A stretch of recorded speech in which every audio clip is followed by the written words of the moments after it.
திருமண பிரார்த்தனை, ஜாதகத்துல உள்ள விவாகத்துல தோஷங்கள்னால கல்யாணமானது தடையா இருக்கும். கல்யாண ஆஞ்சநேயர் என்ற ஆஞ்சநேயரோட அனுகிரகத்தால கல்யாண தடையை நீக்கி திருமண பாக்கியம் கிடைக்கும். பாக்யபுரி நிவாசாய பக்தாபீஷ்ட பிரதாயினே பிருஹத்வல்லி சமேதாய வெங்கட வரதராஜ மங்கலம். விழுப்புரம் வட்டம் பெரும்பாக்கம் கிராமத்திலே ஸ்ரீ பெருந்தேவி நாயிகா சமேத வெங்கட வரதராஜ பெருமாள் திருக்கோவில். இந்த திருக்கோவிலானது 800 வருடங்களுக்கு முன்னாக பல்லவர் காலத்திலே கட்டப்பட்ட ஒரு பழமையான ஒரு திருக்கோவில்.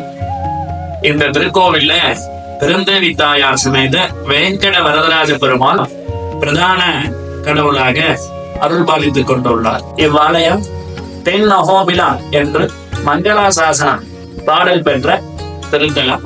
இந்த திருக்கோவில்ல முக்கியமான சிறப்பம்சம் என்னன்னு கேட்டீங்கன்னா, பெருமாளோட திருமார்புல சிம்ம பதக்கம் தெரியும். மற்ற எந்த சன்னதியிலையும் மூலவரோட திருமார்புல இப்படி ஒரு சிறப்பம்சம் கிடையாது. சிம்ம பதக்கம் தெரியறது ஒரு பெரிய ஒரு பாக்கியம். நாம் அனைவரும் திருமண பிரார்த்தனை, புத்திர பிராப்தி, உத்தியோகத்துல நல்ல ஒரு உயர்ந்த நிலை அடைய நமக்கெல்லாம் பிரத்யக்ஷ தெய்வமாக விளங்கக்கூடிய ராமதூதன் கல்யாண ஆஞ்சநேயருக்கு தனி சன்னதி. ரொம்பவும் பிராச்சீனமாக உள்ள அந்த ஆஞ்சநேயர்கிட்ட நம்ம எல்லாரும் விவாகம், ஜாதகத்துல உள்ள விவாகத்துல பல தோஷங்கள்னால விவாகம் தடைவிடும். அதாவது கல்யாணமானது தடையா இருக்கும். நம்ம குழந்தைகள், நம்ம சந்ததி போன்றவர்களுக்கு அந்த விவாக தடைய நீக்கி, கல்யாண தடைய நீக்கி கல்யாணத்துக்கு முக்கியமான அனுகிரகம் செய்யக்கூடிய மூர்த்தியாக கல்யாண ஆஞ்சநேயர் என்ற திருநாமத்துடன் இங்கே ஆஞ்சநேயர் எழுந்தருளி உள்ளார். அந்த ஆஞ்சநேயர்கிட்ட நம்ம பிரார்த்தனைய மட்ட தேங்காவை சமர்ப்பிச்சு அதை வழிபடலாம்.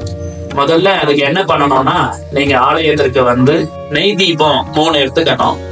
பெருந்தேவி தாயாருக்கு ஒரு நெய் தீபம், பெருமாளுக்கு ஒரு நெய் தீபம், ஆஞ்சநேயருக்கு ஒரு நெய் தீபம், 3 நெய் தீபம், ஒரு மட்ட தேங்காய், மஞ்சள், குங்குமம் இதை வாங்கி கொண்டு அர்ச்சனைக்கு 3 உரிச்ச தேங்காய், அர்ச்சனை பண்ணா உடைப்போம் இல்லையா, அது மாதிரி 3 உரிச்ச தேங்காய், வெத்தலை பாக்கு, பழங்கள் இதெல்லாம் வாங்கி வந்துடணும்.